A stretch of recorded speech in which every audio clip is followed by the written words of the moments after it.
Good morning. Twelfth class हम पढ़ रहे थे हमारा लेसन 6। इसमें हम पढ़ रहे थे हमारा सामाजिक आंदोलन। आप राजा राम मोहन राय पढ़ चुके हैं, ब्रह्म समाज पढ़ चुके हैं। आज पढ़ेंगे हम आर्य समाज और दयानंद सरस्वती।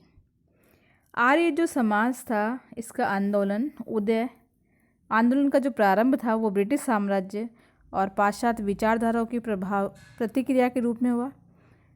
ये जो समाज था वो तात्कालिक समाज को सुधारने के लिए था। इसका मुख्य जो रूप था वो हिंदू धर्म और समाज के सुधार का कार्य करना था। इसका उद्देश्य हिंदू धर्म और समाज में कालांतर में आई जो रूढ़ियाँ थी उसको समाप्त करना था। प्राचीन वैदिक धर्म को शुद्ध रूप से पुनः स्थापना करना था। आर्य समाज के संस्थापक दयानंद सरस्वती का जन्म 1824 में गुजरात के मोरवी के पास टंकारा ब्राह्मण परिवार में हुआ। इनका जो बचपन का नाम था वो था मूलशंकर। इनके पिता थे अंबाशंकर जो वेदों के विद्वान थे। बचपन से ही दयानंद चिंतनशील थे, विचारशील थे। 1860 में मथुरा में स्वामी विरजानंद से इनकी भेंट हुई। बाद में इनके शिष्य बन गए। ये विरजानंद इनके गुरु हैं। स्वामी दयानंद सरस्वती ने एक धर्म सुधारक और समाज सुधारक के रूप में देश के विभिन्न स्थानों पर भ्रमण किया और विद्वानों से शास्त्रार्थ किया, यानी वाद विवाद किया, चर्चा की। बंगाल के समाज सुधारक केशव चंद्र सेन से भी इन्होंने परामर्श किया और उन्होंने कहा कि आप संस्कृत के स्थान पर हिंदी में अपने वक्तव्य लिखें तो इन्होंने वैसा ही प्रारंभ कर दिया। दयानंद सरस्वती ने अपने विचारों को हिंदी में लिखा और सत्यार्थ प्रकाश नामक पुस्तक को रचना की और लोगों तक पहुंचाया। दयानंद सरस्वती ने 1875 में बम्बई में आर्य समाज की स्थापना की और इसके सिद्धांत नियम बनाए। लाहौर में 1877 में आर्य समाज के सिद्धांत को पुनः संपादित किया, कुछ परिवर्तन किए इसमें। अब हम देखें आर्य समाज के कुछ कार्य थे। सबसे पहला था सामाजिक सुधार।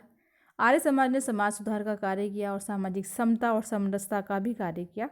आर्य समाज ने वर्ण व्यवस्था को जन्म के स्थान पर कर्म को आधार बताया, क्योंकि वेदों में वर्ण व्यवस्था कर्म के आधार पर थी और ये मानते थे कि कर्म जैसा व्यक्ति का है, जो जैसा कार्य करता है उसका वर्ण वो ही माना जाना चाहिए। जाति प्रथा, छुआछूत का विरोध किया और स्त्रियों की स्थिति सुधारने का प्रयास किया। बाल विवाह, पर्दा प्रथा, दहेज प्रथा, बहु विवाह, इन बुराइयों को समाप्त करने का भी प्रयास किया। विधवा स्त्रियों के लिए इन्होंने विधवा आश्रम स्थापित किए। स्त्री पुरुषों की समानता की बात कही। स्त्री शिक्षा के लिए भी कार्य किए और बताया कि जो शूद्र और स्त्रियां हैं वो भी वेद पढ़ सकते हैं, यज्ञोपवीत धारण कर सकते हैं और इनकी कोई भी वेद में मनाही ही नहीं है, यानी कि वेद में ऐसा कहा नहीं गया है कि स्त्रियां और शूद्र वेद नहीं पढ़ सकते। उन्होंने कहा कि जिन हिंदू रीति रिवाज, परंपराओं, मान्यताओं की अनुमति वेद नहीं देता है उन सबको भी हमें त्याग देना चाहिए। इन्होंने जितने भी सामाजिक सुधार किए वो वेद के आधार पर किए। अब बात करें इनके धार्मिक कार्य और विचारों की। धार्मिक क्षेत्र में दयानंद सरस्वती ने हिंदू धर्म में जो त्रुटियां आ गई थी, गलतियां हो रही थी, उनको सुधारने का प्रयास किया। ईसाई व इस्लाम मजहब में जो व्याप्त बुराइयां थी उनको भी प्रस्तुत किया लोगों के सामने। दयानंद सरस्वती वेद को हिंदू धर्म का वास्तविक आधार मानते थे, शुद्ध वैदिक परंपरा में विश्वास करते थे। इसलिए इन्होंने एक नारा दिया, वेदों की ओर लौट चलो। वे वेद को ईश्वर प्रेरित मानते थे। वेद को ईश्वरीय ज्ञान मानने के साथ उन्होंने कहा कि वैदिक मंत्रों की व्याख्या बिल्कुल विश्वसनीय है और बाद में जो इन पर भाष्य लिखे गए हैं वे सत्य हैं, ये जरूरी नहीं है। इसलिए वेदों पर विश्वास करना चाहिए और उनकी तथ्यों को मानना चाहिए। दयानंद सरस्वती ने आर्य समाज ने भी बहुदेववाद, अवतारवाद, मूर्तिवाद, पशु बलि आदि में किसी प्रकार का विश्वास नहीं किया। कर्मकांड और जितने भी अंधविश्वास थे इनका विरोध किया। ये ईश्वर को निराकार, सर्वशक्तिमान, सर्वव्यापक मानते थे कि ईश्वर सभी जगह रहता है, उसका कोई आकार नहीं है और सबसे शक्तिमान वो ईश्वर ही है। शुद्धि आंदोलन के माध्यम से इन्होंने जो धर्म परिवर्तन कर लिया था, जिन हिंदुओं ने, उनका शुद्धिकरण करने का भी प्रयास किया।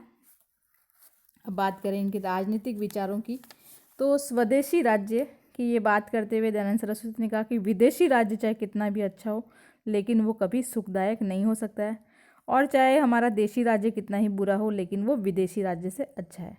इसलिए इन्होंने स्वराज्य शब्द का सबसे पहला प्रयोग किया और स्वदेशी, स्वराज्य, स्वभाषा और स्व अभिमान की बात कही।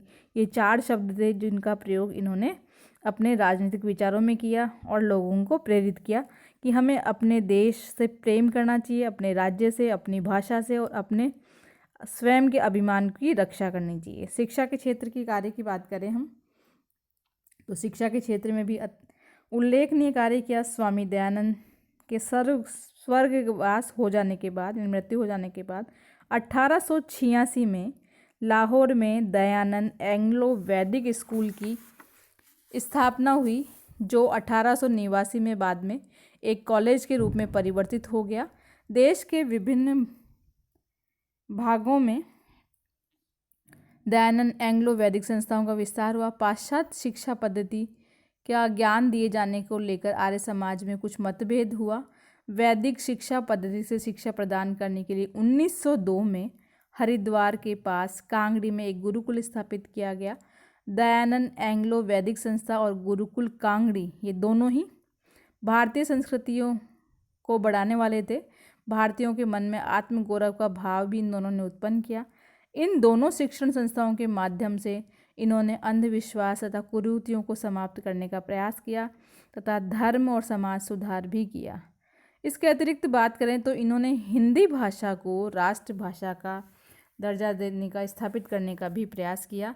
तो आज हमने पढ़ा दयानंद सरस्वती और उनका आर्य समाज के जो प्रमुख कार्य थे वो पढ़े। Thank you.